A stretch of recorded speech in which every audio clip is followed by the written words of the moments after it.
അവിശ്വാസ പ്രമേയം അവതരിപ്പിക്കുന്നതിന് മുമ്പ് ചുങ്കത്ര പഞ്ചായത്തിൽ UDF-LDF പ്രവർത്തകർ തമ്മിൽ സംഘർഷത്തിൽ തൃണമൂൽ കോൺഗ്രസ് പ്രവർത്തകരുമുണ്ടായിരുന്നു. ഇതിന്റെ PV അൻവർ MLA പ്രവർത്തകർ കടയിൽ പൂട്ടിയിട്ടു. പിന്നീട് ആര്യടൻ ഷൗക്കത്തും DCC പ്രസിഡന്റ് VS ജോയിയും ഉൾപ്പെടെയുള്ളവർ എത്തി ഷട്ടർ തുറന്നു കൊടുക്കുകയായിരുന്നു. UDF അവതരിപ്പിക്കുന്ന അവിശ്വാസ പ്രമേയത്തിന് മുമ്പായി CPIM പ്രവർത്തകർ പഞ്ചായത്തിന് മുമ്പിലൂടെ പ്രകടനവുമായി പോയിരുന്നു. ഇതിന് പിന്നാലെയാണ് സംഘർഷമുണ്ടായത്. ഇരു വിഭാഗങ്ങളും തമ്മിൽ വാക്കേറ്റമുണ്ടായി.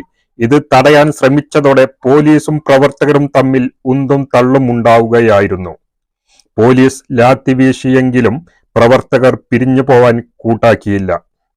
സംഘർഷത്തെ തുടർന്ന് റോഡ് ഗതാഗതം തടസ്സപ്പെട്ടു. ഇരു വിഭാഗങ്ങളും പരസ്പരം പോർവിളിച്ചു.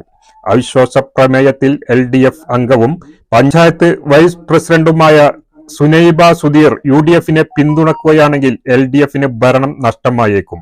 കഴിഞ്ഞ ദിവസം സുനൈബ സുധീറിനെ കാണാനില്ലെന്ന പരാതിയുമായി CPIM രംഗത്തെത്തിയിരുന്നു.